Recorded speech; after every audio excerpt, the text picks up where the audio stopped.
Welcome to our YouTube channel story Sangam. Episode 21।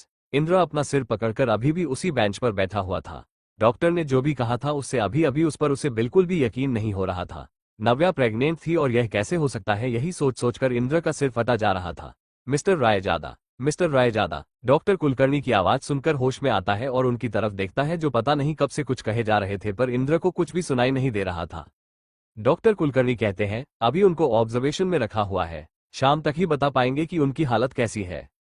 Indra कुछ भी नहीं कहता है, बस हाँ में सिर हिला देता है। वो डॉक्टर से रेयांश के बारे में पूछता है। डॉक्टर वही पुराना जवाब देते हैं, अभी कुछ भी नहीं कह सकते। डॉक्टर कुलकर्णी वहां से चले जाते हैं। इंद्र अकेला बेंच पर बैठा हुआ था। उसे कुछ भी सूझ नहीं रहा था। उसे अभी भी यकीन नहीं हो रहा था उस बात पर। वो एक नजर सामने दोनों कमरों पर डालता है और वायस अपना सिर झुका लेता है। वो रेयांश और नव्या दोनों की हालत का जिम्मेदार खुद को मान रहा था। उसे बहुत गुस्सा आ रहा था खुद पर। ऐसे ही शाम बीत जाती है। कपूर हवेली से फोन आ गया था तारा का और इंद्र को बता दिया था कि उसने की अश्वी और माँ ठीक है और उन्होंने आज बात भी की और खाना भी खिला दिया है उन्होंने। इंद्र ने खाना नहीं खाया था। वो सुबह से भूखा ही बैठा हुआ था। रंगा अपनी ड्यूटी ईमानदारी से कर रहा था। वो बराबर कपूर हवेली पर नजर रखे हुए था। पुलिस को पहले ही खबर हो गई थी और समर की लाश इसी हॉस्पिटल के मोर्ग में थी। इंद्र अपनी आंखें बंद करके हताश सा बैठा हुआ था। तभी डॉक्टर उसके पास आते हैं और बताते हैं कि नव्या को होश आ गया है। इंद्र की खुशी का कोई ठिकाना नहीं रहता है। वो कमजोर होने के बावजूद पूरी जान लगाकर फुर्ती से उठता है और डॉक्टर से पूछता है, क्या मैं उससे मिल सकता हूँ? डॉक्टर इंद्र को हाँ कर देते हैं और उससे कहते हैं कि अभी नव्या को नहीं पता है कि उसने अपना बच्चा खो दिया है और यह बात नव्या को बताने की जिम्मेदारी डॉक्टर ने इंद्र को दी थी। इंद्र बगैर कुछ और कहे सुने नव्या के कमरे की तरफ बढ़ जाता है। वो दरवाजा खोलकर अंदर जाता है तो देखता है कि नव्या अपनी आंखें बंद करके लेटी हुई थी और दरवाजे के खुलने की आवाज से वह आंखें खोलती है और देखती है कि सामने इंद्र खड़ा था। उसे देखकर अंदाजा लगाया जा सकता था कि वो किस हालत में था। नव्या इंद्र को देखती है और उसे कुछ भी नहीं बोलती है, बस उसकी आंखों से आंसू बहे जा रहे थे। इंद्र को भी लगता है कि उसने अभी अभी अपना बच्चा खोया है तो बहुत सदमे में है और दुखी है। वो धीरे धीरे चलकर उसके बिस्तर के पास जाता है और बाजू में रखी चेयर पर बैठ जाता है। दोनों के बीच गहरी शांति थी। दोनों ही एक दूसरे से कुछ नहीं बोल रहे थे। नव्या के आंसू बह रहे थे और इंद्र उन्हें देख नहीं पा रहा था। उसका मन कर रहा था कि अभी उठे और नव्या को गले लगा ले, पर उसकी हिम्मत नहीं हो रही थी। वो बिल्कुल चुपचाप नव्या को रोते हुए देख रहा था। थोड़ी देर में नव्या शांत होती है और अपने आंसुओं को पोंछ लेती है। इंद्र नव्या से बात करना चाहता था पर वो उससे कुछ कह नहीं पा रहा था। नव्या भी अपनी नजरें चुराकर कमरे में इधर उधर देख रही थी। वो बहुत कोशिश कर रही थी अपने आंसुओं को रोकने की, पर वह सफल नहीं हो पा रही थी। उसकी आंखों में आंसू देखकर इंद्र की आंखों में भी नमी उतर आई थी।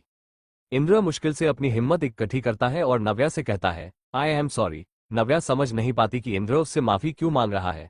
नव्या समझ नहीं पाती है और इंद्र को सवालिया निगाहों से देखती है तो इंद्र उससे अपनी नजरें चुरा लेता है। वो अभी कुछ कह नहीं पाता है। उसकी हिम्मत नहीं हो रही थी नव्या को कुछ भी बताने की, क्योंकि इंद्र खुद को नव्या की इस हालत का जिम्मेदार मान रहा था। वह नव्या के आजन्मे बच्चे की मौत का कारण खुद को मान रहा था। कुछ पल उन दोनों के बीच में शांति छाई रहती है। नव्या इंद्र को देख रही थी और इंद्र नव्या से अपनी नजरें चुरा रहा था। आखिर में इंद्र अपना मन पक्का कर लेता है और उसे बताने की ठान लेता है। वह नव्या की तरफ देखता है जो उसे ही देख रही थी और कहता है, मुझे माफ कर दो नव्या, पर अब तुम्हारा बच्चा नहीं रहा। नव्या को समझ नहीं आता है जो भी बात इंद्र ने उससे कही थी। वो इंद्र से कहती है, ये क्या कह रहे हैं आप? इंद्र नव्या को देखता है जो उसे मासूमियत से देख रही थी। इस वक्त जहां भर की मासूमियत उसकी नजरों में उतर आई थी और इंद्र उसका दिल दुखाना नहीं चाहता था।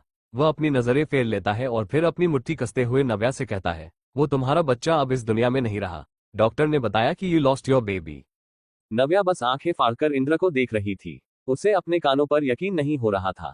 नव्या की आंखों के सामने बीते वक्त में जो हुआ वो घूम जाता है और वह अपने कांपते हाथों को अपने पेट पर रखती है और उसे जोर से दर्द महसूस होता है। इंद्र दरवाजे की तरफ देख रहा था। उसकी हिम्मत नहीं हो रही थी नव्या से नजर मिलाने की। तभी उसकी कानों में नव्या की तेज और तीखी चीख पड़ती है और इंद्र घबराकर नव्या की तरफ देखता है। नव्या रो रही थी, चीख रही थी और बेकाबू हो रही थी। उसे एकदम से पैनिक अटैक आया था। वो बिस्तर से उतरती है और चीखते हुए बाहर जाने लगती है। एपिसोड 22। इंद्र फुर्ती से चेयर से उठता है और नव्या को पकड़ने के लिए जाता है। नव्या दरवाजा खोलकर बाहर जाने वाली भी थी कि उससे पहले इंद्र उसे पकड़ लेता है। नव्या ने अपने हाथ में लगी सारी ड्रिप जॉर्च दी थी, इस कारण उसके हाथ से खून बह रहा था और वो चीखती जा रही थी और रो रही थी। नव्या जोर जोर से अपने हाथ पैर पटक रही थी और उसकी आंखों से आंसू बहे जा रहे थे। उसकी हालत देखकर इंद्र की आंखों से आंसू आ जाते हैं। वो नव्या को टाइटली पकड़ लेता है और नव्या उसके हाथ से छूटने की कोशिश कर रही थी। इंद्र उसे नहीं छोड़ता है और शांत होने के लिए कहता है। नव्या थोड़ा शांत होती है और कुछ सोचने लगती है। इंद्र को लगता है कि वह शांत हो गई है। इंद्र नव्या के कंधे पर अपना सिर रख लेता है, उससे हिम्मत रखने के लिए कहता है। नव्या एकदम से इंद्र को धक्का दे देती है और अपने से दूर कर देती है। इंद्र हैरानी से नव्या की तरफ देखता है, समझने की कोशिश कर रहा था कि नव्या ने उसे धक्का क्यों दिया। नव्या रोते हुए इंद्र से दूर होती है और चीखते हुए उससे कहती है, मेरे अजन्मे बच्चे की मौत के जिम्मेदार तुम हो। तुम्हारी वजह से मेरा बच्चा जन्म लेने से पहले ही मर गया। मुझे उसका वजूद महसूस भी नहीं हुआ, उससे पहले ही वह खत्म हो गया। इंद्र सदमे से नव्या के सामने खड़ा था। उसे ऐसा महसूस हो रहा था कि वह दुनिया का सबसे बड़ा पापी इंसान है। उसकी वजह से नव्या ने अपना बच्चा खो दिया। नव्या के साथ इंद्र खुद की निगाहों में भी गिर चुका था। वह तो पहले से खुद को जिम्मेदार ठहरा रहा था, पर नव्या ने जब उसे जिम्मेदार ठहराया तब उसे ऐसा लगा कि किसी ने उसकी जान निकाल ली हो। वो बस नव्या को देख रहा था, जो सामने खड़े उसी को देख रही थी। नव्या दरवाजा खोलती है और चीखती है, मेरे जीने की वजह ही नहीं बची तो मैं जीकर क्या करूंगी, कहते हुए बाहर निकल जाती है। इंद्र को 2 पल लगते हैं नव्या की बात का मतलब समझने में, और वह समझते ही उसके पीछे भागता है। नव्या बस भागती जा रही थी, चीखते चिल्लाते हुए। उसे कुछ भी समझ नहीं आ रहा था। उसे गैलरी की आखिरी में सीढ़ियां दिखती है। नव्या कुछ सोचे समझे बगैर सीढ़ियां चढ़ने लगती है। इंद्र उसके पीछे आता है और उसे ऊपर जाते देख वो डरते हुए उसके पीछे भागता है। नव्या 6th फ्लोर को पार करके टेरेस पर पहुंच जाती है और छत पर जाने वाले दरवाजे को खोलकर छत पर चली जाती है, और जाने से पहले वो दरवाजे को बंद कर देती है। वो रोती चीखती जा रही थी। वो आसमान को देखते हुए चिल्लाती है, क्यों भगवान, आप मेरे साथ ऐसा क्यों कर रहे हो? मैंने आपका क्या बिगाड़ा है? आप मेरे साथ ऐसा कैसे कर सकते हो? आपने मुझसे मेरा सब कुछ छीन लिया। नव्या की आंखों के सामने पुरानी यादें घूम जाते हैं, जिनमें कभी वो छोटी बच्ची के रूप में कई सारे बच्चों के साथ खेल रही थी, तो किन्हीं यादों में वह अपने बाबा के साथ थी। उसकी आंखों के सामने वो सब भी घूम जाता है, जिसकी वजह से वह अपना शहर छोड़कर अनजाने शहर में आ गई थी। नव्या की आंखों से आंसू बहने लगते हैं। वो घुटनों के बल गिर जाती है और चीखती जाती है। वो बहुत टूटा हुआ महसूस कर रही थी। नव्या अपने आंसू पोंछती है और सामने छत की रेलिंग को देखती है। नव्या उठकर खड़ी हो जाती है और आसमान की ओर देखते हुए चिल्लाते हुए कहती है, मैं अपनी जिंदगी खत्म कर दूंगी, कुछ भी नहीं बचा है अब। ये कहकर नव्या अपने कदम छत की रेलिंग की ओर बढ़ाने लगती है। उधर इंद्र दरवाजे को खोलने की कोशिश कर रहा था। वह बेतहाशा चीखे जा रहा था और दरवाजे को खोलने की पूरी कोशिश कर रहा था। वह नव्या का नाम लेकर उससे कुछ भी गलत कदम उठाने से रोक रहा था।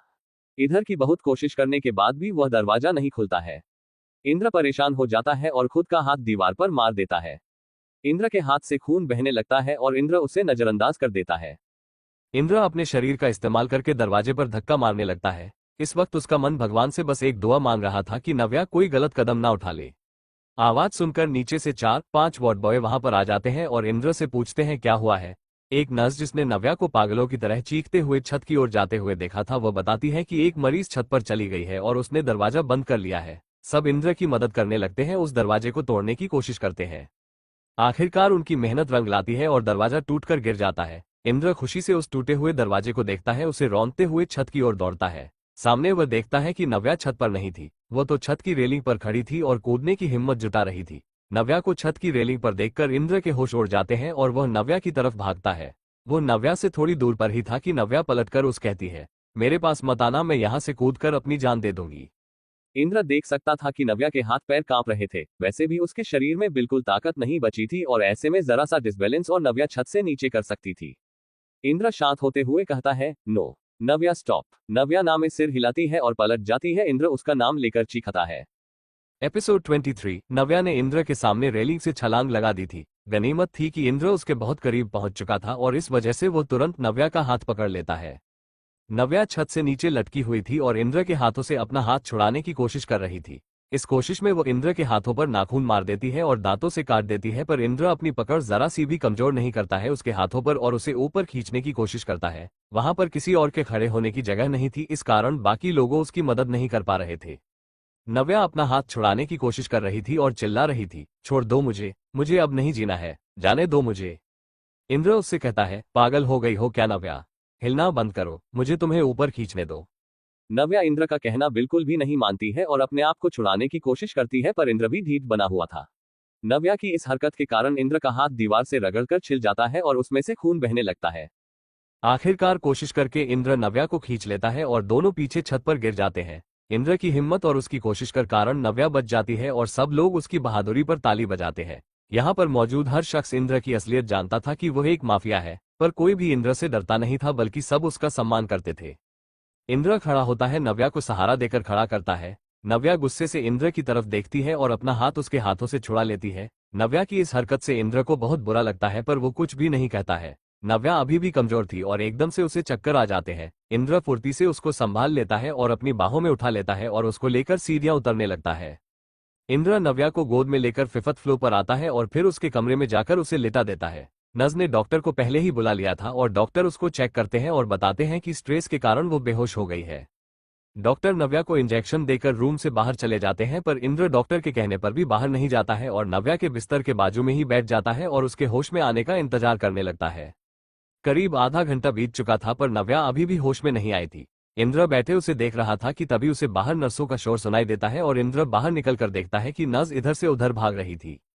इंद्र एक नर्स को रोकता है और उससे इतनी कोलाहल का कारण पूछता है तो वो बताती है कि बाजू वाले कमरे के पेशेंट को होश आ गया है पर उसकी स्थिति अभी भी गंभीर है, इसलिए डॉक्टर को बुला रहे हैं। इंद्र की आंखों के सामने डॉक्टर भागते हुए रेयांश के कमरे में चला जाता है। इंद्र रेयांश के कमरे के बाहर खड़ा हो जाता है और अंदर देखने लगता है। उसने अंदर जाने की कोशिश की थी पर डॉक्टर ने उसे अंदर जाने से मना किया था। इंद्र घबराहट से इधर उधर घूम रहा था और बार बार रेयांश के कमरे में देख रहा था। रेयांश तेज तेज सांसें ले रहा था और उसके आसपास लगी मशीनों में से टू टू करके आवाज आ रही थी। कुछ देर में इंद्र थककर वहीं पर लगी बेंच पर बैठ जाता है और भगवान से सब अच्छा होने की प्रार्थना करने लगता है। करीब आधे घंटे बाद डॉक्टर बाहर आते हैं। सबके सब बहुत परेशान लग रहे थे और उनके शरीर पसीने से नहाए हुए थे। डॉक्टर को देखकर इंद्र फुर्ती से खड़ा हो जाता है, उनसे पूछता है कि रेयांश कैसा है। डॉक्टर चिंतित आवाज में जवाब देते हैं, उन्हें होश आ गया है पर उनकी हालत अभी भी गंभीर है। अभी हम उन्हें मॉनिटर कर रहे हैं, जैसे ही उनकी हालत सुधरेगी हम आपको बता देंगे। इतना कहकर डॉक्टर वहां से चले जाते हैं और इंद्र कुछ भी नहीं पूछ पाता है। रेयांश को इंद्र उसके रूम के दरवाजे की खिड़की से देखता है कि वो एकदम सुस्त सा बिस्तर पर लेटा हुआ था। देखकर ऐसा लग रहा था कि उसमें एक बूंद भी खून की नहीं बची थी। इंद्र कुछ देर तक खड़ा होकर रेयांश को देखता रहता है और फिर हताश सा वापस बेंच पर बैठ जाता है। इंद्र परेशान सा बैठा हुआ था, तभी उसके सीक्रेट फोन पर किसी का कॉल आता है। इंद्र कम शब्दों में बातें करता है और परेशान होकर फोन काट देता है। जिसका भी उसे फोन आया था उसने कोई अच्छी खबर नहीं दी थी इंद्र को, इसलिए इंद्र का मूड और खराब हो जाता है। इंद्र को नव्या का ख्याल आता है और वो नव्या के रूम की तरफ चला जाता है। दरवाजे पर जाकर इंद्र देखता है कि एक नर्स नव्या को खाना खिला रही थी। इंद्र खड़े होकर उसे देखता रहता है। वो नर्स उसे खाना खिलाकर कमरे से बाहर चली जाती है। नर्स के जाने के बाद इंद्र नव्या के कमरे में अंदर जाता है।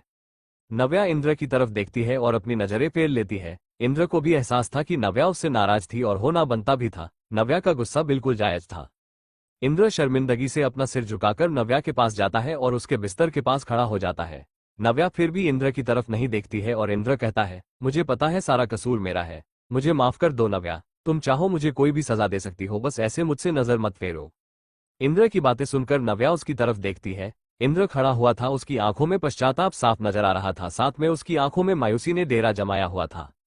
इंद्र को अपने इतने करीब देख नव्या कुछ अजीब सा अलग सा पर अच्छा सा महसूस कर रही थी। अचानक से नव्या इंद्र के सीने पर हाथ रखती है और इंद्र शॉक्ड होकर उसे देखता है और नव्या ऊपर उठते हुए इंद्र के होठों पर अपने होंठ रख देती है। इस वक्त नव्या भी नहीं जानती थी कि वह क्या कर रही है और इंद्र सदमे से हिल भी नहीं रहा था। एपिसोड 24। नव्या को एकदम से होश आता है कि वह क्या कर रही है। वह इंद्र के लबों पर से अपने लब हटा लेती है और उससे दूर होने वाली होती है कि इंद्र उसकी कमर पर अपने दोनों हाथ लपेट लेता है। इंद्र की इस हरकत से नव्या शॉक होकर उसके चेहरे की तरफ देखती है। उन दोनों का चेहरा बहुत करीब था, दोनों की सांसें एक दूसरे की सांसों से टकरा रही थी। इंद्र बस नव्या को देखे जा रहा था और नव्या की नजरें इंद्र की आंखों पर जमी हुई थी। खालीपन होते हुए भी कितना कुछ था इंद्र की आंखों में, शून्यता, प्यास, और नव्या अभी जो देख रही थी वह थी तलब। तलब नव्या की, तलब मोहब्बत की, तलब सुकून की, तलब चैन की। नव्या भी अब कोशिश नहीं कर रही थी इंद्र से दूर होने की। इंद्र नव्या को देखने में इतना व्यस्त था कि वह सांस लेना भी भूल गया था। वो बहुत बारीकी से नव्या के चेहरे को देख रहा था, जैसे कि उसे अपने दिल में उतार लेना चाहता हो। नव्या भी कुछ महसूस कर रही थी। इंद्र को लगा था कि नव्या छूटने की कोशिश करेगी, पर उल्टा नव्या इंद्र के गले लग जाती है। इस समय उसे एक सहारा चाहिए था। घर से भागी मजबूरी में एक मजबूर लड़की, जिसे इंद्र ने वक्त पर सहारा दिया था। नव्या ने अभी अभी अपना बच्चा भी खोया था और वह बहुत कमजोर थी, शारीरिक रूप से भी और मानसिक रूप से भी। वो एक कंधा चाहती थी जिस पर सिर रखकर वो जी भर के रो सके, शिकायत कर सके, और वो कंधा उसे मिल गया था इंद्र का। उसके गले लगकर नव्या बहुत महफूज महसूस कर रही थी। तभी कोई दरवाजा खोलकर अंदर आता है और इंद्र और नव्या होश में आते हैं और अलग हो जाते हैं। वो एक उम्र दराज नस थी। वो उन दोनों को देखती है और मुस्कुरा देती है। इंद्र झेपते हुए कमरे से बाहर चला जाता है। वो नज नव्या को कुछ गोली दवाई देते हुए मुस्कुराते हुए कहती है, तुम दोनों साथ में बहुत अच्छे लगते हो, तुम दोनों की जोड़ी सलामत रहे। नव्या धीमे से जवाब देती है, हम अजनबी हैं एक दूसरे के लिए और वो नस कहती है, हाँ मैं जानती हूँ वो माफिया है, सभी जानते हैं पर तुम जानती हो लोग उससे डरते नहीं हैं बल्कि उससे प्यार करते हैं, उसका सम्मान करते हैं। He is a good mafia. नस की बात सुनकर नव्या दोहराती है, गुड माफिया। नस जवाब देती है, हाँ आज तक उसने किसी निर्दोष व्यक्ति का कोई नुकसान नहीं किया, गरीबों की तो उसने बहुत मदद की है। सर आंखों पर बिठाते हैं उसे यहाँ। नव्या को बिल्कुल भी ध्यान नहीं था कि इंद्र के बारे में सुनते सुनते कब उसके होठों पर मुस्कान छा जाती है। नस कमरे से बाहर चली जाती है और नव्या बिस्तर पर लेटकर इंद्र के बारे में सोचने लगती है। तभी फिर से इंद्र अंदर आता है। वो नव्या से नजर नहीं मिला पा रहा था, उसे अपनी हरकत पर जब उसने नव्या को गले लगा लिया था जबरदस्ती शर्म आ रही थी। आज तक उसने ऐसा व्यवहार किसी के साथ नहीं किया था, आज तक किसी लड़की की तरफ आंख उठाकर भी नहीं देखा था इंद्र ने। नव्या इंद्र की झेप समझ जाती है और कहती है, आप क्यों बुरा फील कर रहे हैं? गलती तो मेरी है, मैंने की थी पहले गलती, मुझे बुरा फील करना चाहिए? इंद्र नजरें उठाकर नव्या की तरफ देखता है और उसके बिस्तर के करीब चला जाता है और इधर उधर देखते हुए कहता है, मुझे तुमसे कुछ बात करनी थी। नव्या हैरानी से इंद्र की तरफ देखती है, उसे समझ नहीं आ रहा था कि आखिर इंद्र को उससे क्या बात करनी है। वह धीमी जुबान में कहती है, क्या बात करनी है आपको मुझसे? इंद्र नव्या से उसके बच्चे के बारे में पूछना चाहता था। वो जानना चाहता था कि आखिर नव्या के बच्चे का पिता कौन है। उसे डर था कि कहीं नव्या के साथ कुछ गलत तो नहीं हुआ है। अगर ऐसा हुआ है तो उसने पहले ही सोच कर रखी थी उन लोगों के लिए सजा। इंद्र शब्द जुटाने की कोशिश करता है पर कुछ कह नहीं पाता है। एक लड़की से ऐसा सवाल करना उसे अजीब लग रहा था। इंद्र घबराहट से कमरे में इधर उधर चहलकदमी कर रहा था। नव्या देखती है कि वो परेशान है और पूछती है, कहिए क्या बात करनी है आपको? इंद्र थकाकर नव्या के सामने कुर्सी पर बैठ जाता है और कहता है, वो।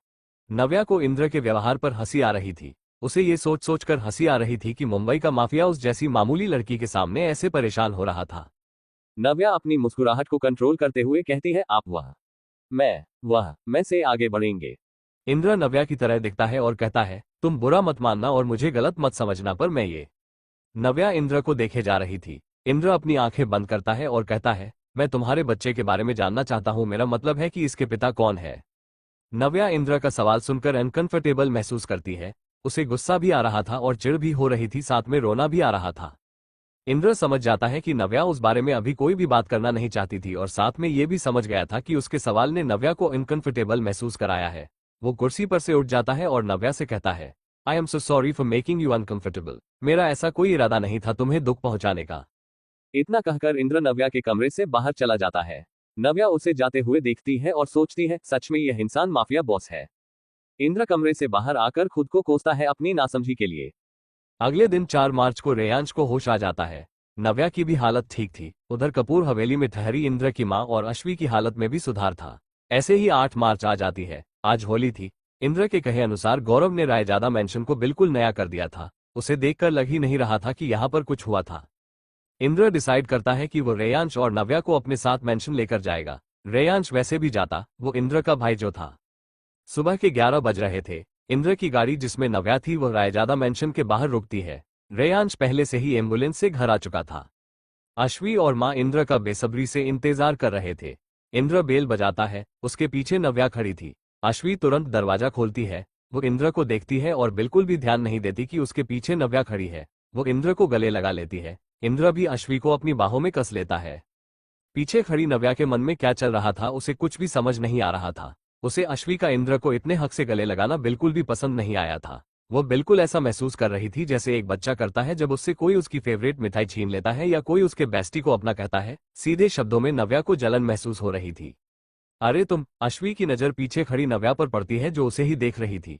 अश्वी इंद्र से अलग होती है और इंद्र पीछे पलटकर नव्या को देखता है और साथ में देख लेता है नव्या की आंखों को और पल भर में उसकी आंखों में जो था उसे पढ़ लेता है। इंद्र अश्वी से कहता है, डॉक्टर ने अभी भी इसे आराम करने के लिए कहा है, तू उसे कमरे में छोड़ा। अश्वी, ओके। अश्वी प्यार से नव्या का हाथ पकड़ लेती है और उसे लेकर जाने लगती है। जाते वक्त नव्या को अपनी पीठ पर इंद्र की पैनी नजर महसूस हो रही थी। वह हिम्मत करके पलटती है और उसकी निगाहें इंद्र की निगाहों से मिलकर एक हो जाती है। नव्या को गुस्सा आ रहा था, उसे खुद नहीं पता था किस बात पर। वो वापस पलट कर चली जाती है। इंद्र भी मुस्कुराते हुए पलट जाता है। अश्वी नव्या को उसके लिए तैयार किए कमरे में छोड़ती है और आराम करने के लिए कहती है और खुद वहां से चली जाती है। उसे इंद्र से बातें करनी थी। अश्वी के जाते ही नव्या गुस्से से दरवाजा बंद कर लेती है और सामने रखे बिस्तर पर जाकर बैठ जाती है। उसकी आंखों से आंसू बह रहे थे। नव्या नहीं चाहती थी कि ऐसा हो, पर वो खुद को कंट्रोल नहीं कर पा रही थी। उसे समझ नहीं आ रहा था कि उसके साथ क्या हो रहा है। उसे अश्वी का इंद्र के इतने करीब होना क्यों पसंद नहीं आया, क्यों उसे बुरा लग रहा है। नव्या अपना चेहरा बिस्तर पर रखी पिलो में छुपा लेती है। एपिसोड 25। नव्या अभी भी पिलो में अपना चेहरा छुपाकर रो रही थी। वो गुस्से में चेहरा ऊपर करती है और आंखें बंद में ही चिल्लाती है, वाई गॉड वाई, और पिलो को सामने की तरफ उछाल देती है। कुछ पल के बाद उसे किसी की आवाज आती है, आउच। नव्या घबराते हुए आंखें खोलती है तो देखती है कि सामने इंद्र खड़ा था। नव्या दरवाजे की तरफ देखती है तो दरवाजा अंदर से बंद था। नव्या शॉक्ड होकर पूछती है, आप अंदर कैसे आए। इंद्र उसके करीब आते हुए कहता है, जादू। आए। नव्या इंद्र की तरफ हैरानी से देख रही थी और इतने में इंद्र उसके और करीब आ जाता है। वो नव्या के दोनों गालों को छूता है और कहता है, हैप्पी होली। नव्या शॉक थी। वो अपने गालों को छूकर देखती है, वहां पर गुलाल लगा हुआ था। नव्या भी इंद्र को हैप्पी होली बोलती है। वो अभी भी यह बात नहीं समझ पाई थी कि इंद्र बंद कमरे में अंदर कैसे आया। नव्या फिर से इंद्र की तरफ देखती है और पूछती है, दरवाजा तो अभी भी अंदर से बंद है, आप अंदर कैसे आए। इंद्र नव्या की तरफ देखता है, मुस्कुराते हुए कहता है, मैंने कहा ना जादू। नव्या बिस्तर से उठती है और कहती है, जादू? सच में जादू थोड़ी होता है, आपको जादू आता है। इंद्र मुस्कुराते हुए नव्या के मासूम चेहरे की तरफ देखता है और कहता है, आज होली पार्टी है, थोड़ी देर आराम कर लो फिर नीचे आ जाना। नव्या कुछ कहती इससे पहले ही इंद्र दरवाजे को खोल लेता है और पलटकर कहता है, जल्दी आना, और कमरे से बाहर चला जाता है।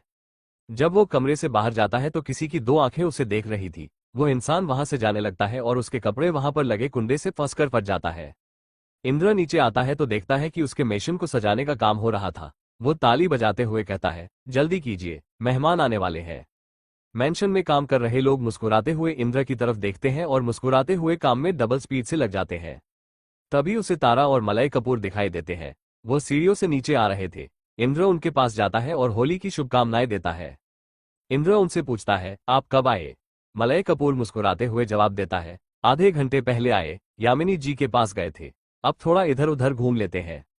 इंद्र हंस देता है। मलय मेंशन को देखते हुए कहते हैं, बहुत बढ़िया काम करवाया है इंद्र तुमने, लग ही नहीं रहा पहले यहाँ पर सिलेंडर से ब्लास्ट हुआ था। इंद्र मुस्कुराता है और तभी दर्श पीछे से आता है। तारा दर्श से पूछती है, कहाँ गए थे तुम। दर्श इंद्र को देखता है और फिर कहता है, मुझे वॉशरूम जाना था तो वही ढूंढ रहा था। दर्श और इंद्र एक दूसरे को होली की शुभकामनाएं देते हैं और गले लगते हैं। सारे मेहमान आ चुके थे। चारों तरफ रंग गुलाल उड़ रहा था और इंद्र सफेद कुर्ते में इधर उधर घूम रहा था। इतने रंग गुलाल के बीच भी वह बिल्कुल कोरा घूम रहा था। उसकी नजरें बार बार सीढ़ियों की तरफ जाती और फिर मायूस हो जाती। अश्वी उसके पास आती है और रंग लगाने की कोशिश करती है, पर इंद्र उसके हाथ पकड़ लेता है। अश्वी गुस्से से पूछती है, क्या हुआ, तुझे होली नहीं खेलनी क्या। इंद्र बहाना बनाते हुए कहता है, अभी मुझे काम से जाना है तो इसलिए अभी मुझे गंदा मत कर, रंग से थोड़ी देर बाद लगा लेना मेरी माँ। अश्वी मुंह फुलाते हुए पूछती है, क्या, कहाँ जाना है तुझे। मैं तो रंग लगाऊंगी तुझे, फिर चले जाना तो तुझे जहां भी जाना है। अश्वी इतना कहकर उसके गालों की तरफ अपने गुलाल से भरी मुट्ठी बढ़ाती है, पर इंद्र कसके उसके हाथ पकड़ लेता है और कहता है, प्लीज अश्वी, अभी नहीं, थोड़ी देर बाद खूब धमाल मचाएंगे अपन, सच्ची, बप्पा की कसम। इंद्र कहते कहते अचानक से चुप हो जाता है और उसकी नजर सीढ़ियों की तरफ थम जाती है। अश्वी इंद्र की नजरों का पीछा करते हुए सीढ़ियों की तरफ देखती है और अश्वी इंद्र से दूर हो जाती है। सीढ़ियों के ऊपर नव्या खड़ी थी। सफेद लहंगे और सादे मेकअप में वो बहुत सुंदर लग रही थी और नीचे आ रही थी। इंद्र के लिए तो मानो सारी दुनिया ही थम गई थी। वो बगैर पलक झपकाए उसे एकटक निहारे जा रहा था। अश्वी इंद्र को देखे जा रही थी। वो इंद्र को कोहनी मारती है और इंद्र को एहसास होता है कि अश्वी उसे बड़ी देर से घूर रही है। अश्वी अपनी आंखें तररते हुए कहती है, समझ गई मैं तेरा जरूरी काम, डेढ़ सयाने। वैसे मुझे थैंक यू बोल, वो मेरी वजह से यहाँ खड़ी है। इंद्र पूछता है, कैसे। अश्वी, वह आना नहीं चाहती थी पार्टी में, अभी अभी उसने अपना बच्चा खोया है। तुझे क्या लगता है इतना आसान है ऐसे भयंकर दुख से बाहर आना। वह तो मैंने उसे बहुत समझाया है और फिर वह मानी, और लहंगा भी मैं लाई थी उसके लिए। इतना कहकर अश्वी अपने कंधे उचकाती है जैसे उसने कोई बड़ा महान काम किया हो। इंद्र उसके बाल खींचते हुए कहता है, काली बिल्ली बहुत सयानी हो गई है। अश्वी गुस्से से चिल्लाती है, काली बिल्ली किसको बोला। इंद्र हंसते हुए जवाब देता है, तुझसे, जाकर अपनी शक्ल आईने में देख। अश्वी गुस्से से पैर पटकते हुए वहां से चली जाती है। रायजादा मेंशन के पीछे दर्श कुछ आदमियों के साथ खड़ा हुआ था। वह आदमी बड़े से बक्से पीछे वाले दरवाजे से अंदर ला रहे थे और दर्श उन्हें कुछ समझा रहा था। एपिसोड 26। दर्श उन बड़े बक्सों को घर के पीछे दरवाजे से अंदर रखवा देता है और फिर वहां पर मलय कपूर आते हैं और उससे कुछ बात करते हैं और फिर दर्श वहां से मेंशन के अंदर चला जाता है। नव्या इंद्र के सामने खड़ी थी और उसे बहुत अजीब लग रहा था। इंद्र बस उसे ही देखे जा रहा था बगैर पलक झपकाए और उसकी इस हरकत से नव्या की सांसें बढ़ रही थी। नव्या को समझ में नहीं आ रहा था कि वह क्या करे। वह अजनबी थी सबके लिए। नव्या अपनी सोच में खोई हुई थी और नव्या को ध्यान नहीं था कि इंद्र धीरे धीरे उसकी तरफ कदम बढ़ा रहा था। क्या सोच रही हो? इंद्र नव्या के एकदम करीब आकर कहता है। नव्या अपनी सोच से बाहर आती है। नव्या सकपकाते हुए कहती है, कुछ नहीं, मैं कुछ भी नहीं सोच रही हूँ। इंद्र को अपने इतने करीब देखकर नव्या कहती है, आप क्या कर रहे हैं? इंद्र समझ नहीं पाता और पूछता है, कब, मैंने क्या किया? नव्या ऑकवर्ड होते हुए कहती है, आप मेरे बहुत पास खड़े हैं। कोई देख लेगा तो क्या सोचेगा? और आपकी उनको बहुत बुरा लगेगा। इंद्र नव्या के कहने का मतलब समझ जाता है और उसके और अपने बीच का फासला और कम करते हुए कहता है, मैं तो बस होली खेलना चाहता हूँ। और सुनो अश्वी, मेरी कोई उनबुन नहीं है, बस मेरी अच्छी दोस्त है और बुरा तो आपको लगेगा अगर उसने मेरे साथ इतने करीब आकर खेली तो। नव्या अपनी भौहें उचकाकर कहती है, क्या कहा आपने? इंद्र मासूम बनकर कहता है, कुछ भी तो नहीं, हैप्पी होली। इतना कहकर इंद्र अपने हाथों में रखा गुलाल नव्या के गालों पर मल देता है। नव्या शौक रह जाती है। इंद्र नव्या से कहता है, अब तुम? नव्या चिढ़ते हुए, आपने लगा दिया ना रंग, अब क्या? इंद्र बच्चों की तरह कहता है, अब तुम मुझे रंग लगाओ हैप्पी होली बोलकर। नव्या को हंस भी आ रही थी, गुस्सा भी आ रहा था और इंद्र की मासूमियत और अपनेपन पर प्यार भी आ रहा था। वो कहती है, मेरे पास रंग नहीं है। इंद्र कुछ सोचता है और कहता है, कोई बात नहीं। नव्या राहत की सांस लेती है और सोचती है, चलो इस पागल से मेरा पीछा छूटा। तभी इंद्र नव्या को अपनी बाहों में खींच लेता है और उसकी कमर से उसे कसकर पकड़ लेता है। नव्या की धड़कनें तेज हो गई थी और फिर नव्या गुस्से से आंखें दिखाते हुए कहती है, आप ये क्या कर रहे हैं? इंद्र उसके कानों के पास फुसफुसाते हुए कहता है, होली खेल रहा हूं तुम्हारे साथ। इंद्र अपना गाल नव्या के गाल पर रख देता है और फिर दूर होकर दूसरे गाल पर अपना दूसरा गाल रख देता है। नव्या पत्थर की बुत बन गई थी। उसे समझ नहीं आ रहा था कि वह क्या रिएक्ट करे। उसे खुद नहीं पता था कि उसके साथ आखिर हो क्या रहा था। वह क्या महसूस कर रही थी नव्या को समझ नहीं आ रहा था और उसकी दिक्कत यह थी कि उसे इंद्र की किसी हरकत से कोई प्रॉब्लम भी नहीं हो रही थी, बुरा भी नहीं लग रहा था, बस नव्या उलझन में थी। इंद्र नव्या से अलग हो जाता है। नव्या इधर उधर देखती है परेशान होकर कि कहीं किसी ने उन्हें ऐसे देख तो नहीं लिया, पर उसे कोई भी नजर नहीं आता है और वह राहत की सांस लेती है। तभी अश्वी वापस आती है और उन दोनों को देखकर कहती है, खेल ली होली तुम दोनों ने, अब चलो सब आ गए हैं, बाहर वेट कर रहे हैं तुम्हारा। इंद्र मुस्कुराता है और हाँ कहकर चलने लगता है। अश्वी नव्या का हाथ पकड़ लेती है। नव्या को अपनापन महसूस होता है उसके इस व्यवहार से। अश्वी नव्या के हाथों को देखते हुए कहती है, तुम्हारे हाथ में तो रंग ही नहीं है, फिर कैसे लगाया तुमने इंद्र को रंग? अश्वी के इस सवाल पर नव्या तुरंत इंद्र की तरफ देखती है। इंद्र पहले से ही नव्या की तरफ देख रहा था। इंद्र नव्या को देखकर आंख मार देता है और नव्या को गुस्सा आ जाता है और वो घूरकर इंद्र को देखती है। अश्वी उन दोनों को देखकर कहती है, ये क्या चल रहा है तुम दोनों का? इंद्र अपने कंधे उचकाते हुए कहता है, कुछ भी तो नहीं।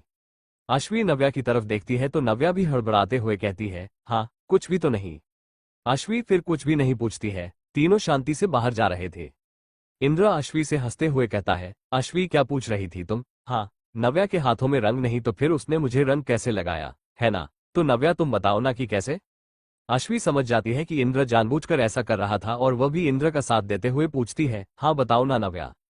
नव्या को इंद्र पर बहुत गुस्सा आ रहा था। वो तीनों जा ही रहे थे और अश्वी जूझ रही थी कि वह क्या जवाब दे। तभी अश्वी किसी से टकरा जाती है और गिरने वाली होती है कि वह इंसान अश्वी को थाम लेता है। अश्वी डर से आंखें बंद कर लेती है और फिर खोलकर देखती है कि सामने दर्श था। दर्श के चेहरे पर मुस्कान फैल जाती है और अश्वी शर्म से अपनी आंखें झुका लेती है। दर्श अश्वी को खड़ा करता है और अश्वी दर्श को मुस्कुराते हुए थैंक यू बोलती है। नव्या मौका देखकर वहां से खिसकने वाली होती है कि तभी दर्श की नजर नव्या पर पड़ जाती है। दर्श को सब पता था नव्या के बारे में। वो उसे हैप्पी होली कहता है और नव्या भी मुस्कुराकर हैप्पी होली कहती है। दर्श लगातार नव्या को देख रहा था और यह बात इंद्र को बिल्कुल भी पसंद नहीं आ रही थी। इंद्र कुछ कहता उससे पहले ही दर्श कहता है, नव्या तुम्हारी नाक और आंख मेरी जैसी है देखो। अश्वी देखती है और कहती है, हाँ सच्ची। नव्या मुस्कुराती है और वहां से चली जाती है और इंद्र भी उसके पीछे पीछे चला जाता है। रायजादा मेंशन के एक कोने में एक आदमी किसी से फोन पर बात कर रहा था। गुलाल से रंगा चेहरा पहचान में नहीं आ रहा था। वो किसी से कहता है, हाँ बॉस आप चिंता मत कीजिए, मैंने सब देख लूंगा। इस रंगीन पार्टी के खत्म होते होते बहुत कुछ बदलने वाला है। एपिसोड 27। होली पार्टी जोरों शोरों से चल रही थी। मुंबई के बड़े बड़े बिजनेसमैन उस पार्टी में शामिल थे। चारों तरफ रंग गुलाल उड़ रहा था। इन्हीं रंगों के बीच में रची जा रही थी बहुत बड़ी साजिश। अश्वी अभी भी दर्श के सामने खड़ी थी। वो उसके बाजू से निकलकर वहां से जाने लगती है। तभी दर्श उसका हाथ पकड़ लेता है। अश्वी उसे हैरानी से देखती है। दर्श अश्वी को अपनी तरफ खींचते हुए कहता है, ये तो गलत बात है ना, आपने होली खेल ली और हमें रंग नहीं लगाया। अश्वी हिचकिचाते हुए कहती है, वो आप मुझे दिखाई नहीं दिए ना, इसलिए आपको रंग नहीं लगाया। दर्श अश्वी से कहता है, अब तो मैं हूं ना सामने। अश्वी जबरदस्ती हंसते हुए कहती है, अभी रंग नहीं है मेरे पास। दर्श अश्वी के करीब आते हुए, आप तो है ना, फिर रंग की क्या जरूरत है।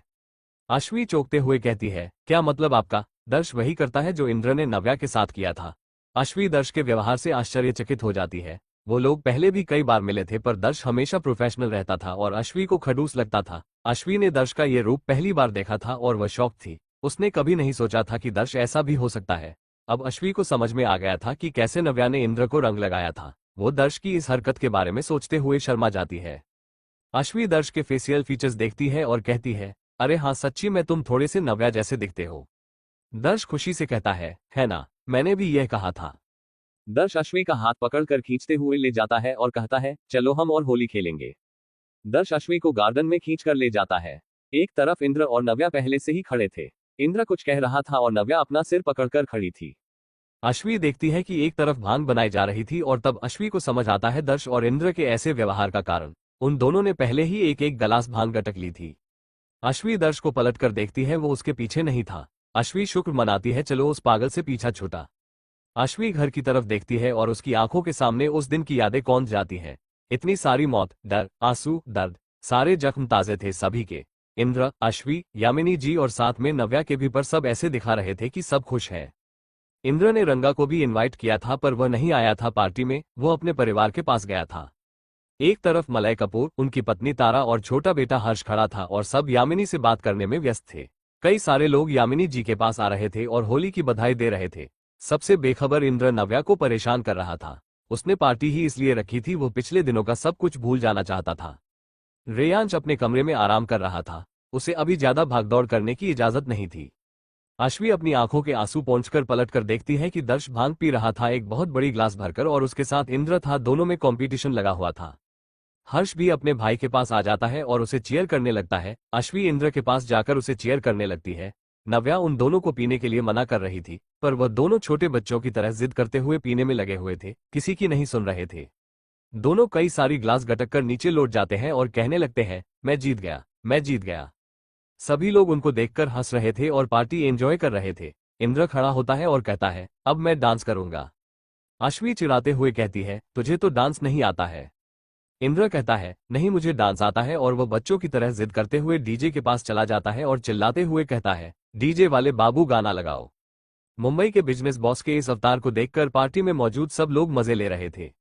मलय कपूर हंसते हुए यामिनी से कहते हैं, अगर मेरी बेटी होती तो मैं जरूर इंद्र को अपना दामाद बनाता। बहुत काबिल बेटा है आपका और नटखट शैतान भी। ऐसे तो पहली बार देख रहे हैं हम उसे, वरना हमेशा इतना प्रोफेशनल रहता है वो। ऐसी पार्टीज रेगुलर होनी चाहिए।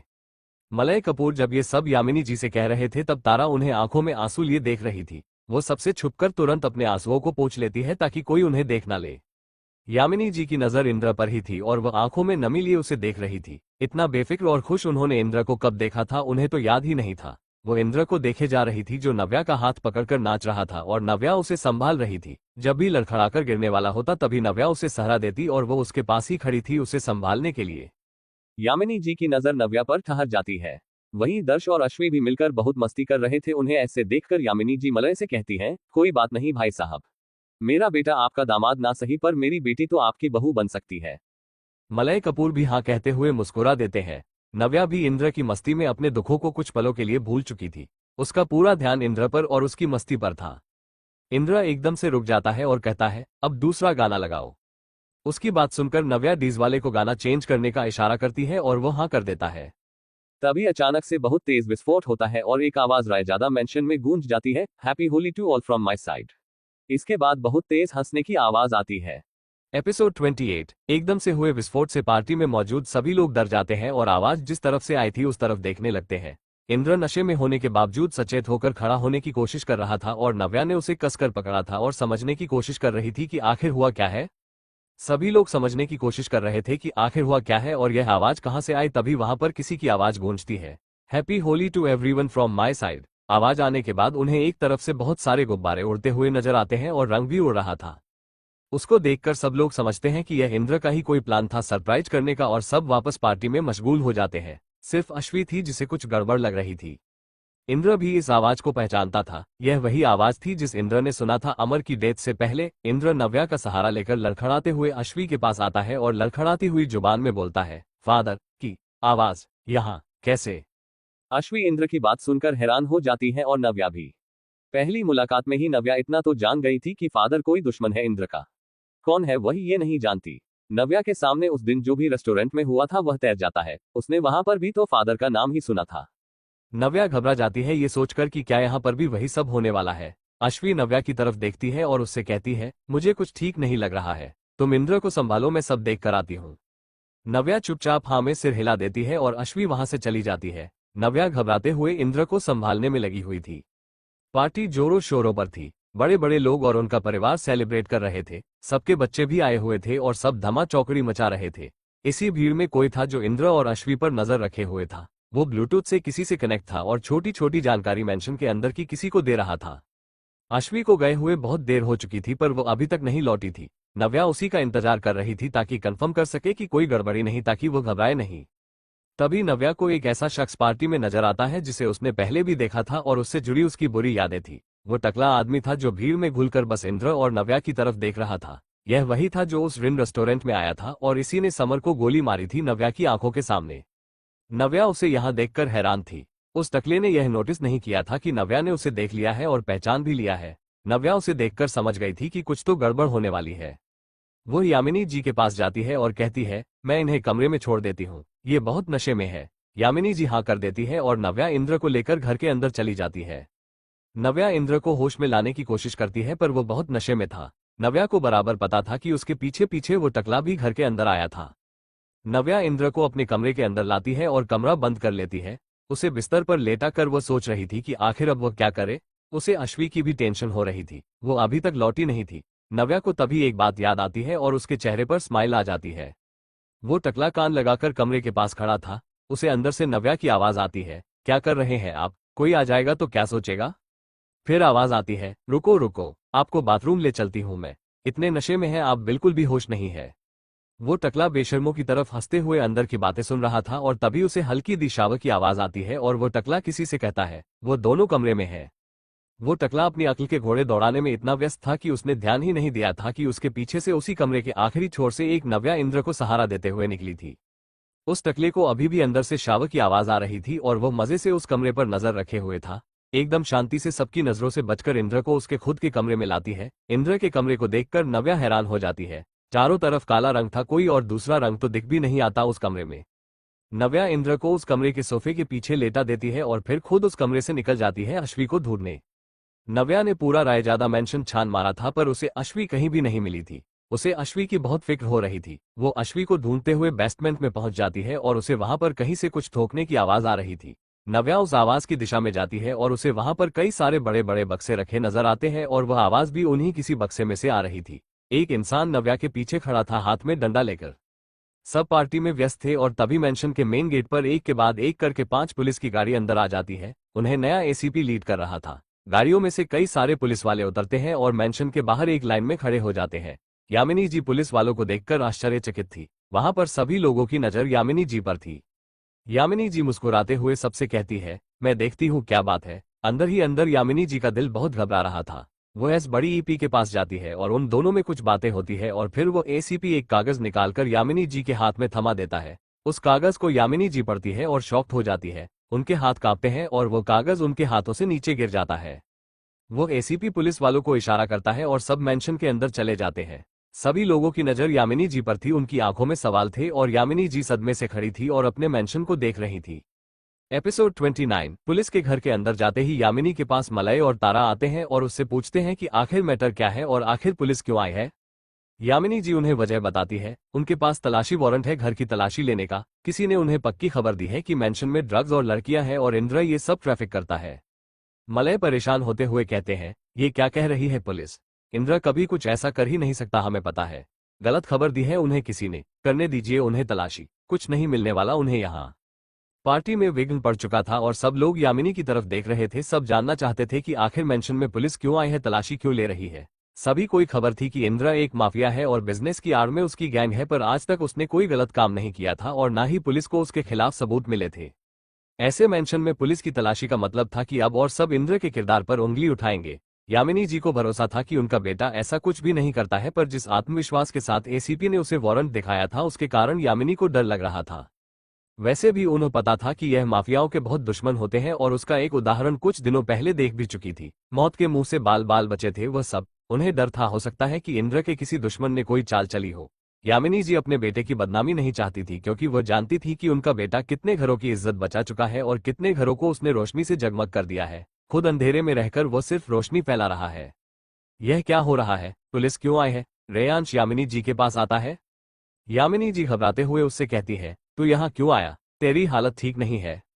रेयांश कहता है, नहीं, मैं बिल्कुल ठीक हूँ माँ, आप चिंता मत करो। हो क्या रहा है यहाँ? हमें भी जवाब चाहिए यामिनी जी, पुलिस क्यों आई है? भीड़ में से आवाज आती है। यामिनी सबकी तरफ देखती है और भीड़ एकदम शांत हो जाती है। यामिनी रायजादा की सिर्फ आंखें ही काफी थी लोगों को शांत कराने के लिए।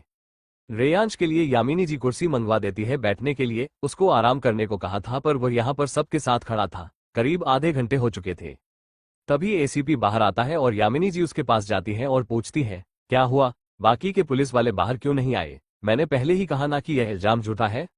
एसीपी कहता है, अभी अंदर तलाशी जारी है। यामिनी जी कहती है, मेरा बेटा अंदर है, मुझे उससे मिलना है। एसीपी हैरान होते हुए कहता है, आपका बेटा अंदर है, पर हमें तो नजर नहीं आया है। वो एसीपी वापस अंदर जाता है और पीछे से यामिनी चिल्लाते हुए कहती है, वो अभी होश में नहीं है, अंदर आराम कर रहा होगा। एसीपी नहीं रुकता है और वापस घर के अंदर चला जाता है। रेयांश इतनी देर से देख रहा था कि उसे अश्वी नजर नहीं आ रही थी। रेयांश यामिनी जी से पूछता है, अश्वी कहाँ है? यामिनी को ध्यान में आता है कि नव्या और अश्वी बहुत देर से नहीं दिख रही है। उन्होंने नव्या को इंद्र के साथ और अश्वी को उससे पहले अकेले अंदर जाते हुए देखा था। यामिनी जी, नव्या और अश्वी दोनों अंदर हैं, वो अभी तक बाहर नहीं आए हैं। पुलिस तलाशी करते करते बेसमेंट में पहुंच जाती है और उन्हें वहां पर बड़े बड़े डिब्बे नजर आते हैं। एसीपी वहां पर जाता है और डिब्बों को देखता है और खुश हो जाता है। उसे यकीन था कि इन्हीं डिब्बों में ड्रग्स है। एसीपी बाहर आता है और यामिनी जी को अंदर लेकर जाता है। उनके पीछे मलय तारा भी अंदर जाते हैं। सब बेसमेंट में जाते हैं और एसीपी यामिनी जी से पूछता है, ये बक्से किस चीज के हैं?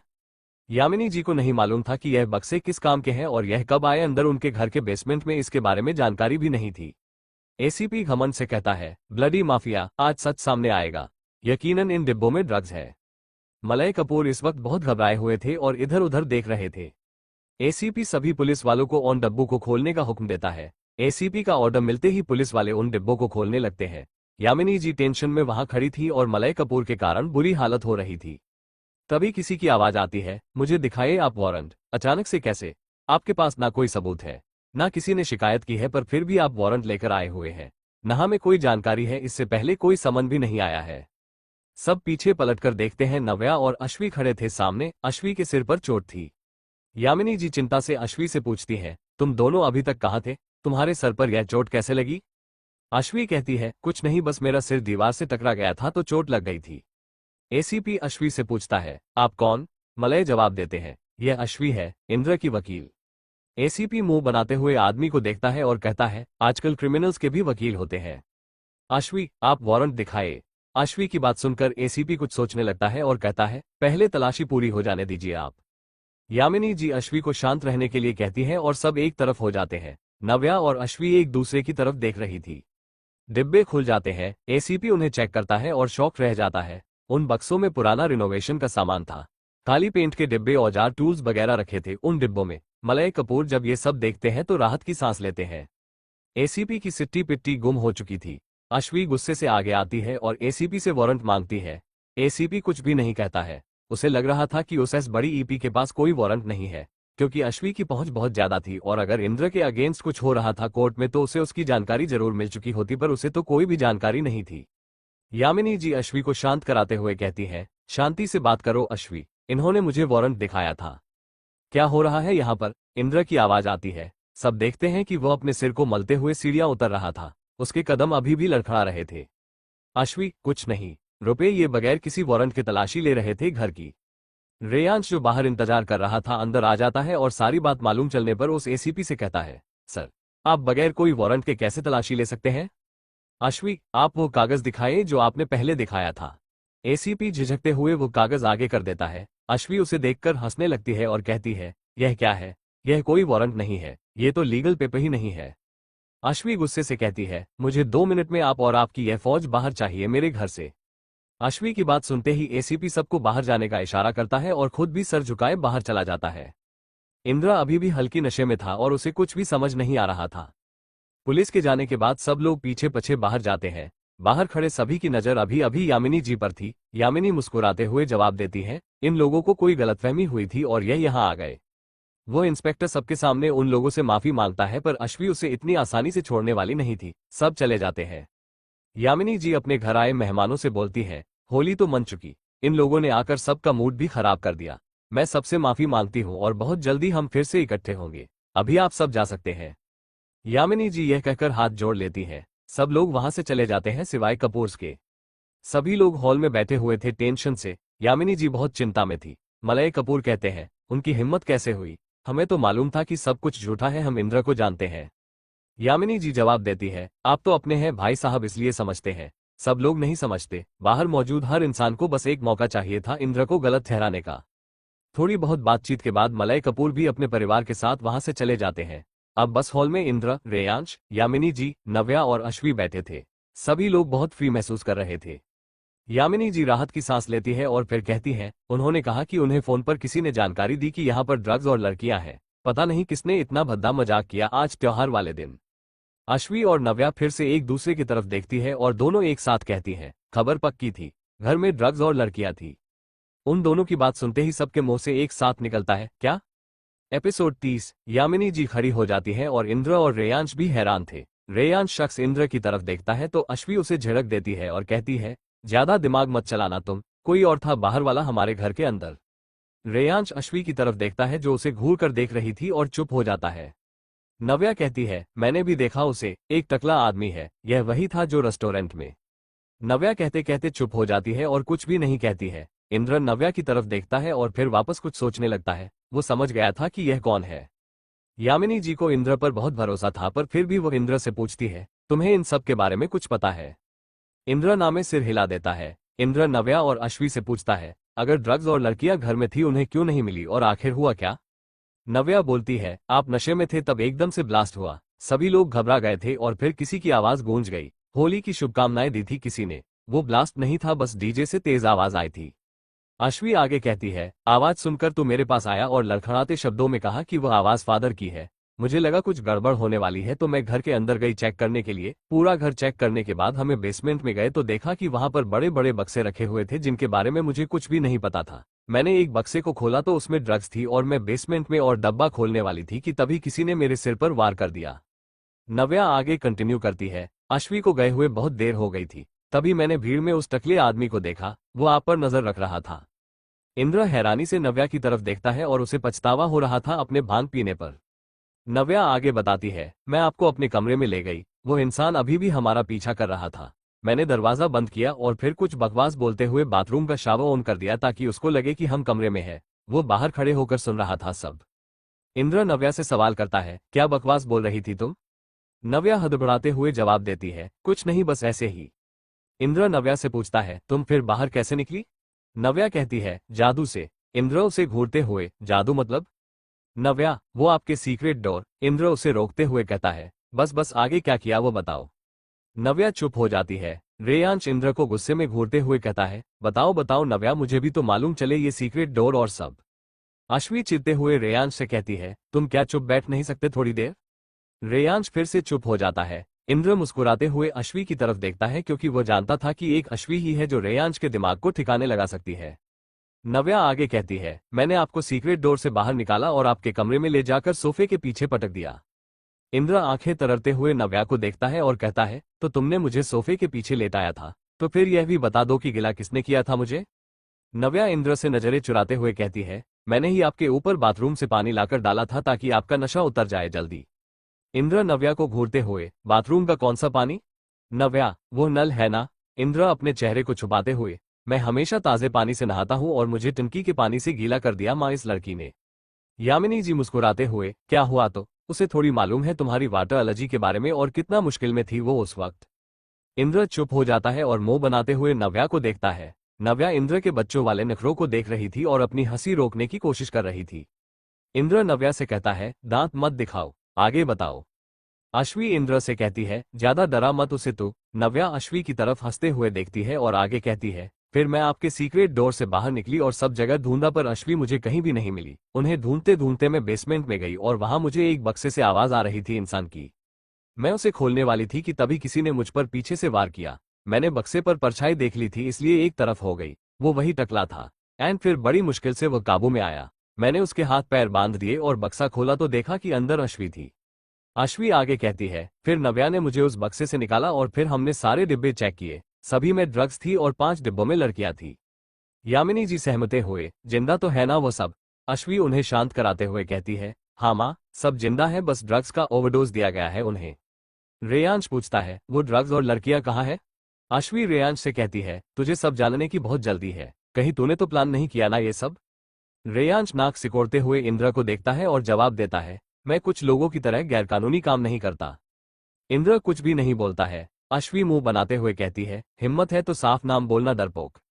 रेयांश अश्वी से कहता है, किसको बोला डरपोक तूने? अश्वी कहती है, बहरा है क्या तू? मैंने तुझे बोला है डरपोक, रेयांश ठाकुर डरपोक।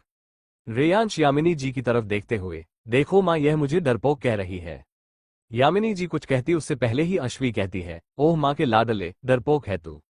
रेयांश सोफे से उठकर अश्वी की तरफ जाने वाला होता है कि इंद्र दोनों से चिढ़ते हुए कहता है, बच्चों की तरह मत लड़ो तुम दोनों। इंद्र रेयांश की तरफ देखता है और कहता है, ज्यादा उछलने की जरूरत नहीं है तुम्हें, डॉक्टर ने मना किया है। रेयांश बुरा मुंह बनाकर चुप बैठ जाता है और अंदर ही अंदर उसे अच्छा भी लगता है इंद्र का उसकी परवाह करना। इंद्र पूछता है, वो सब अब कहाँ है? अश्वी जवाब देती है, जब घर में पुलिस आ रही थी तभी हम लोग वो सब ठिकाने लगा रहे थे। रंगा आ गया है वापस तो बस उसके जरिए सब यहाँ से बाहर भिजवा दिया। वो हमारे अड्डे पर है और साथ में उस टकले को भी। इंद्र राहत की सांस लेता है। यामिनी जी नव्या से कहती है, थैंक यू बेटा। अश्वी रूठते हुए कहती है, मेरा थैंक यू कहाँ है? इंद्र कहता है, तेरे लिए ये सब नॉर्मल है, उसके लिए नहीं, तू तो जान तक ले चुकी है। रेयांश घूरते हुए अश्वी को देखता है। चुलबुली सी अश्वी पेशे से वकील, कोई भी सोच नहीं सकता था कि उसके कई ऐसे राज भी हो सकते हैं और वो इतनी खतरनाक भी हो सकती है। नव्या जो थोड़ी देर के लिए भूल गई थी वो किन लोगों के साथ है, उसे वापस याद आ जाता है कि वो एक खतरनाक माफिया के घर में बैठी है। शाम हो जाती है और फिर रात, सब साथ में डिनर करते हैं और आराम करने के लिए चले जाते हैं। वैसे भी आज का दिन, होली वाला दिन, उनका बहुत बुरा बीता था। रात के 1 बज रहे थे। इंद्र की आंखों में नींद नहीं थी। उसने सोने से पहले कैमरा चेक किए थे और वह सब उसे नजर आ गया था। उसके मन में कई सवाल चल रहे थे। इंद्र सोने की कोशिश कर रहा था पर नींद तो जैसे आना ही नहीं चाहती थी। इंद्र बिस्तर से उठता है और ड्रावर से नींद की गोलियां निकालता है और खाने वाला होता है कि तभी उसे एक चीख सुनाई देती है। चीख के सुनते ही इंद्र के हाथों से गोलियां नीचे गिर जाती है। वो इस चीख को पहचानता था। वो तेजी से अपने कमरे कर दरवाजे की तरफ बढ़ता है। गाइज, नेक्स्ट एपिसोड के लिए लाइक का टारगेट 200 है। जैसे ही 200 लाइक्स हो जाएंगे तुरंत अगला एपिसोड आ जाएगा। तो अगर आपको जल्दी से नेक्स्ट एपिसोड चाहिए तो वीडियो को अभी लाइक करो। Thanks for watching.